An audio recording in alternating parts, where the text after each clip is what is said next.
성도 여러분, 안녕하세요. 8월 19일 금요일 아침입니다. 찬송가 384장 나의 갈 길 다가도록 다 같이 찬양 드리시겠습니다.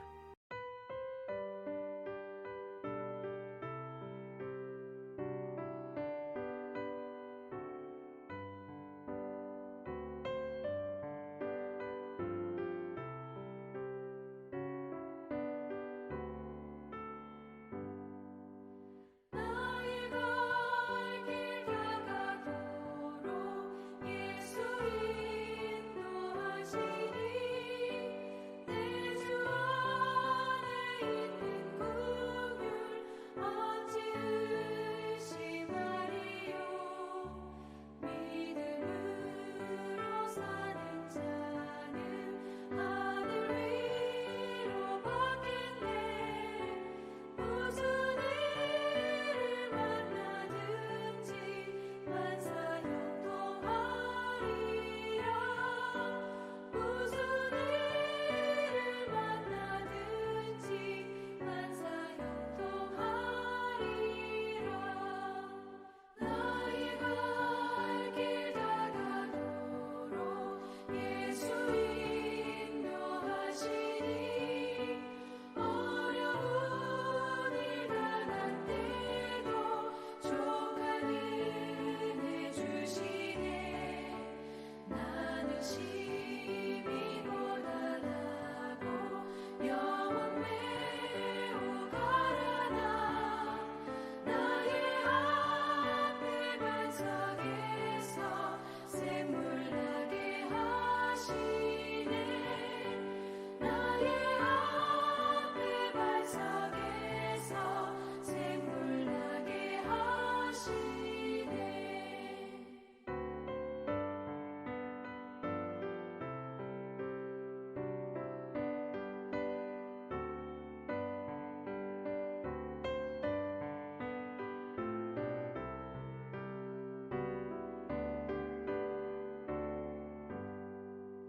나의 갈 길 다가도록 예수 인도하시니 그의 사랑 어찌 큰지 말로 할 수 없도다. 성령 강화 받은 영혼 하늘 날아갈 때에 영영 부를 나의 찬송 예수 인도하셨네. 영영 부를 나의 찬송 예수 인도하셨네.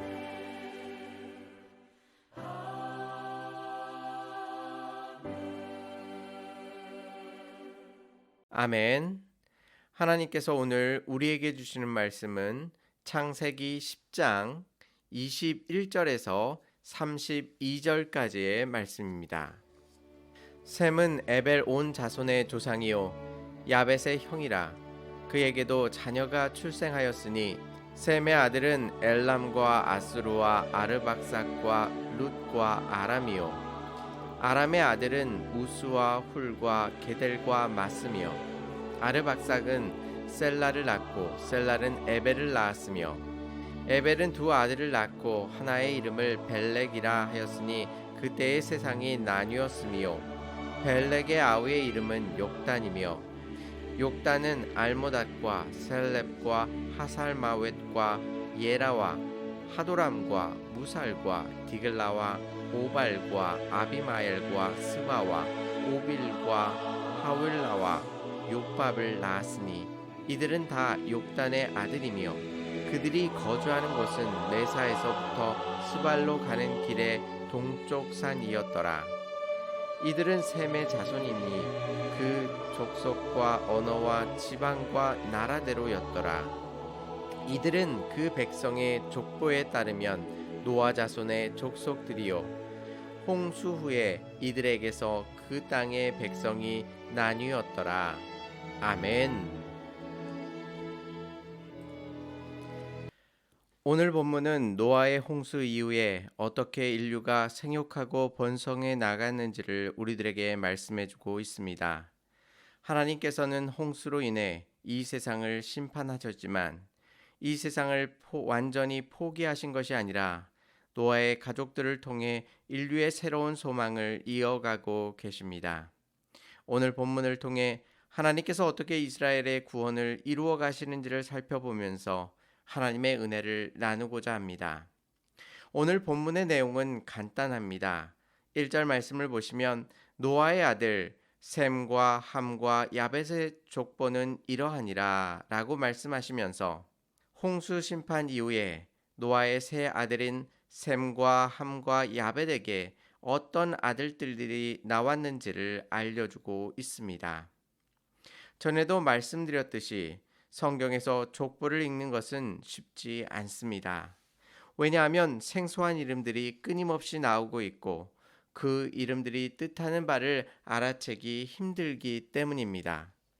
하지만 창세기의 여러 군데에서 족보를 기록하고 있지만 그 족보를 언급할 때마다 그 사람들을 서술하는 독특한 방법이 숨어져 있고 또한 그 방법 속에 하나님의 놀라우신 메시지가 들어 있습니다. 오늘 족보의 특징은 후손들의 이름을 짧게 언급하면서 아들들을 최대한 나열하여 족보에서 언급하고 있는 그 폭이 굉장히 넓습니다. 이렇게 족보를 쓰고 있는 이유는 무엇 때문일까요? 32절 오늘 본문 마지막 말씀을 보시면 이들은 그 백성의 족보에 따르면 노아 자손의 족속들이요 홍수 후에 이들에게서 그 땅의 백성들이 나뉘었더라라고 말씀하고 계십니다. 노아의 홍수 이후에 인류가 어떻게 퍼져 나갔는지를 우리들에게 보여주고 있습니다. 하나님의 심판 후에 하나님의 은혜로 노아의 가족들을 통해 인류가 다시 시작되고 있음을 알려줌과 동시에 인류가 하나님의 인도하심으로 한 줄기에서 시작되고 있음을 다시 한번 확인해 주는 것입니다. 그래서 하나님께서 땅 끝까지 이르러 내 증인이 되리라 라고 말씀하신 것도 원래 모든 인류가 노아로부터 나왔음을 전제하시고 우리들에게 말씀해 주시는 것입니다. 그 큰 홍수의 심판 가운데 하나님의 은혜로 살아남은 노아를 통하여 우리는 모두 이 땅 가운데 머물게 된 것입니다. 또 이 족보에서의 특징을 살펴보면 함의 자손을 언급하면서 구스의 아들 니므롯에 대하여 말하고 있습니다. 족보의 형식을 깨고 8절에서 12절까지 많은 언급을 하고 있습니다. 그는 세상의 용사였다고 말합니다. 그리고 우리 성경에서는 여호와 앞에서 용감한 사냥꾼이라고 번역되어 있는데 원문에 맞추어 더 자세하게 번역하자면 여호와 하나님 앞에 맞서는 포악한 전쟁꾼 정도로 번역할 수 있을 것 같습니다. 즉 그는 하나님을 의지했던 사람이 아니라 전쟁에 능하여 주변 족속들을 전쟁으로 복속시키고 군사적, 정치적 최초의 리더가 되었던 것입니다. 성경이 그가 다스리던 많은 지역을 나열하면서 큰 성읍이었다고 말씀하고 있습니다. 앞에서 우리는 함의 자손을 저주하시는 모습을 살펴보았는데 지금 함의 자손들은 그것과 상관없이 세상으로 달려가 군사적, 정치적 활동을 통해서 자신들의 세력을 확장시켜 나아가고 시상적으로 성공하고 있는 모습을 살펴볼 수 있습니다. 또 함의 자손을 설명하면서 가나안 족속에 대하여 언급하고 있는데 그 언급이 15절부터 18절까지 길게 설명하고 있습니다. 이 가나안 족속 또한 군사적으로 강력한 족속을 이루고 있었습니다. 그래서 이스라엘의 역사를 살펴보면 이들은 이스라엘을 군사적으로 많이 괴롭혔던 대표적인 족속이었습니다. 우리가 세상적인 기준으로 생각한다면 하나님께서 군사적 정치적으로 뛰어난 니므롯이나 가나안 같은 족속을 선택하여 하나님의 민족으로 삼으시고 이 땅을 다스릴 수도 있으셨습니다. 그런데 하나님께서 그들을 사용하지 않으십니다. 또한 전체적인 오늘 본문의 구조를 살펴보면 조금 이상한 것이 있으실 겁니다. 노아의 아들은 셈과 함과 야벳이라고 언급되어 있는데 이 중에서 누가 첫째입니까? 바로 셈입니다. 그런데 오늘 족보는 막내인 야벳의 자손을 말하고 있고 그 이후에 함의 자손 그리고 첫째 아들이었던 셈의 자손을 차례로 이야기하고 있습니다. 즉 첫째 아들의 자손을 가장 나중에 언급하고 있습니다. 이렇게 거꾸로 설명하는 이유는 첫째 아들이었던 셈의 자손의 족보에 집중하기 위한 것입니다. 그럼 셈의 족보를 살펴볼까요? 21절 말씀을 보시면 셈은 에벨 온 자손의 조상이요 야벳의 형이라라고 말씀하고 있습니다. 셈은 에벨 온 자손의 조상이라고 말하고 있는데요. 다른 두 아들과 달리 첫 소개에서 셈은 에벨 온 자손의 조상이라고 말하고 있습니다. 다른 두 아들과 달리 첫 소개에서 자손 중 하나인 에벨을 언급하고 있습니다. 또 셈의 족보에서 족보의 형식을 깨고 에벨의 두 아들에 대해 더 자세하게 설명하고 있습니다. 25절 말씀을 보시면 에벨은 두 아들을 낳고 하나의 이름은 벨렉이라 하였으니 그때의 세상이 나뉘었으며 벨렉의 아우의 이름은 욕단이며 라고 말씀하고 있습니다. 에벨의 두 아들을 설명하면서 첫째인 벨렉과 아우인 욕단을 소개하고 있습니다. 그런데 욕단의 자손은 26절에서 29절까지 자세하게 소개하면서 벨렉의 자손은 소개하지 않고 있습니다. 하나님께서 에벨의 두 아들 중에 하나님의 백성으로 선택하자면 첫째인 벨렉보다는 자손이 많은 욕단을 선택하시는 것이 좋았을 것입니다. 하나님께서 벨렉을 통해 아브라함을 보내주고 계신 것입니다. 우리가 앞에서 살펴본 것처럼 하나님께서는 하나님의 백성을 세상의 조건으로 선택하지 않으심을 알 수 있습니다. 그래서 신명기 7장 7절에서는 이렇게 말씀하십니다. 여호와께서 너희를 기뻐하시고 너희를 선택하심은 너희가 다른 민족보다 수요가 많기 때문이 아니니라. 너희는 오히려 모든 민족 중에 가장 적으니라 라고 말씀하시면서 이스라엘을 선택하신 것이 그들의 자손이 번창하고 많기 때문이 아니라고 말씀하고 계십니다. 그리고 8절 말씀에서 여호와께서 다만 너희를 사랑하심으로 말미암아라고 말씀하고 계십니다. 하나님께서 이스라엘을 선택하신 이유가 무엇입니까? 하나님께서 일방적으로 이스라엘 백성을 사랑하셨기 때문입니다. 마찬가지로 하나님께서 우리를 왜 선택해 주셨습니까? 하나님께서 구해 주실 만한 충분한 이유를 우리에게서 그 어떤 것도 찾을 수 없습니다. 또한 우리 주변을 보면 니무롯과 같이 강력한 세상의 힘을 가진 사람들도 있고 가나안 같이 우리를 힘들게 하는 강력한 적들도 있습니다. 뿐만 아니라 우리보다 훨씬 조건을 갖고 있는 욕단과 같은 사람들도 있습니다. 하지만 하나님께서 그런 사람들을 다 물리치시고 보잘것없고 세상의 조건을 갖추지 않은 우리를 하나님께서 일방적으로 사랑해 주신 것입니다.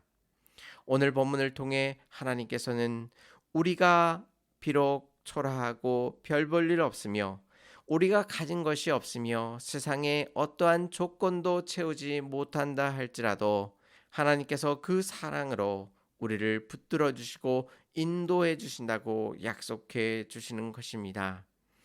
우리의 어떠함을 바라보는 것이 아니라 우리의 어떠함을 뛰어넘어 하나님의 놀라우신 사랑으로 우리를 붙들어 주시고 인도해 주시는 그 거룩하신 하나님을 바라보시기 바랍니다. 오늘 하루 살아가실 때에 하나님께서 조건을 보지 아니하시고 선택하여 주시며 끝까지 포기하지 않으심을 기억하시기 바랍니다. 또한 이 은혜를 잊지 않고 묵상할 때에 우리의 얼굴에 세상에서는 알 수 없는 놀라운 기쁨의 미소가 가득 넘칠 것입니다. 그런 복된 하루가 되시기를 주님의 이름으로 축원합니다. 다 같이 기도드리시겠습니다. 은혜롭고 자비로우신 하나님 아버지, 우리가 하나님의 귀한 선택을 받은 것이 우리의 어떠함으로 받은 것이 아니라 오직 하나님께서 우리를 사랑하여 주심으로 구원함을 받으며 하나님의 자녀라 칭함받았음을 우리가 다시 한번 확인하였습니다.